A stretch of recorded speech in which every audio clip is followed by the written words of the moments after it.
Guys, welcome back to my channel রুমাস kitchen. আমি আজ নিয়ে এসেছি তোমাদের সাথে শেয়ার করতে চিকেন কারি। চলো আমার সাথে থাকো আর সম্পূর্ণ রেসিপিটা দেখতে থাকো কীভাবে বানাচ্ছি আমি চিকেন কারি। এর আগে প্রচুর রেসিপি আমার চ্যানেলে কিন্তু রয়েছে, তোমরা দেখে থাকবে। তো চলো আবার তোমাদের সাথে শেয়ার করি।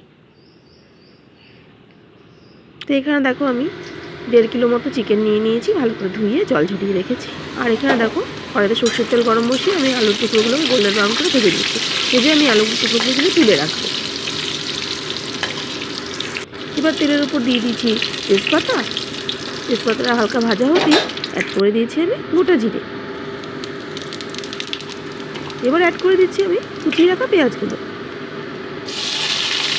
দিয়ে মোটামুটি পেঁয়াজগুলোকে আমি 2 মিনিট আমি ভেজে নিচ্ছি।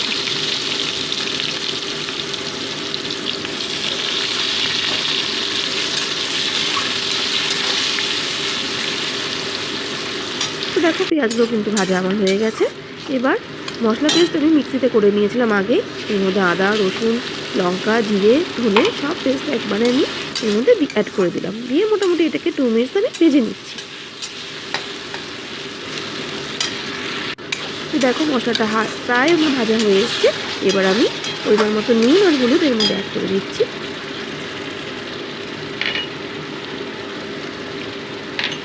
ভালো মতো এটাকে 2 মিনিট আরও ভেজে নিচ্ছি আমি।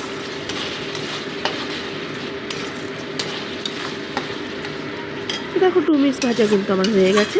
এবার আমি ধুয়ে রাখা চিকেনের টুকরোগুলো এর মধ্যে অ্যাড করে দিচ্ছি।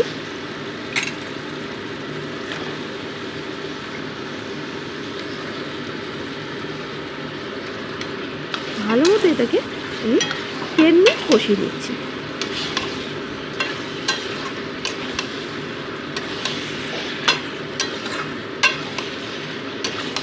চিকেন খেতে কিন্তু আমার কম বেশি সবাই কিন্তু খুব ভালোবাসে, বিশেষ করে বাচ্চারা কিন্তু খুবই ভালোবাসে খেতে। তো 10 মিনিট পর দেখো ফিরে এলাম। মশলাটা কষানো বা মাংসের সাথে প্রায় আমার হয়ে এসছে। এবার আমি ভেজে রাখা আলুর টুকরোগুলো এর মধ্যে অ্যাড করে দিচ্ছি। দিয়ে মোটামুটি আরও আমি 5 মিনিট সেটাকে কষিয়ে নিচ্ছি।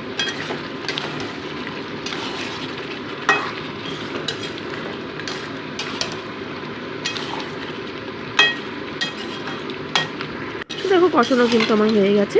এবার আমি জল অ্যাড করে দেবো।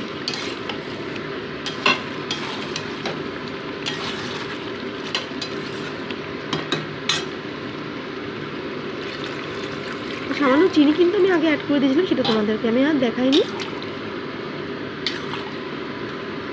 কেননা চিকেনের একটা ভ্যাসকা ভাব থাকে, সামান্য একটু জাস্ট অল্প একটু চিনি দিলে পরে কি ভ্যাসকা ভাবটা কিন্তু আর লাগে না। মোটামুটি ঝোলের সাথে মাংসগুলো মিশিয়ে নিচ্ছি। এবার একটা লিড চাপাতে মোটামুটি 5 মিনিটস ওয়েট করছি। তো 5 মিনিটস পর ফিরে এলাম। দেখো আলুগুলো কিন্তু আমার সেদ্ধ হয়ে গেছে।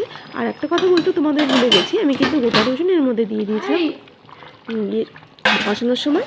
আর এখানে বেটে রাখা গরম মশলাটা আমি কিন্তু এর মধ্যে অ্যাড করে দিলাম ঝোলের মধ্যে। দিয়ে ভালো মতো গরম মশলাটাকে আমি ঝোলের মধ্যে মিশিয়ে নিচ্ছি।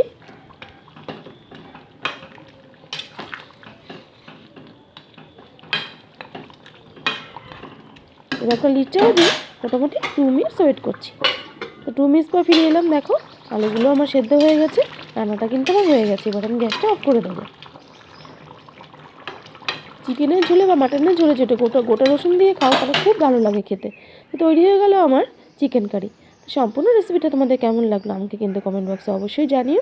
আর অবশ্যই তোমরা এইভাবে ট্রাই করো, আশা করছি তোমাদের ভালোই লাগবে।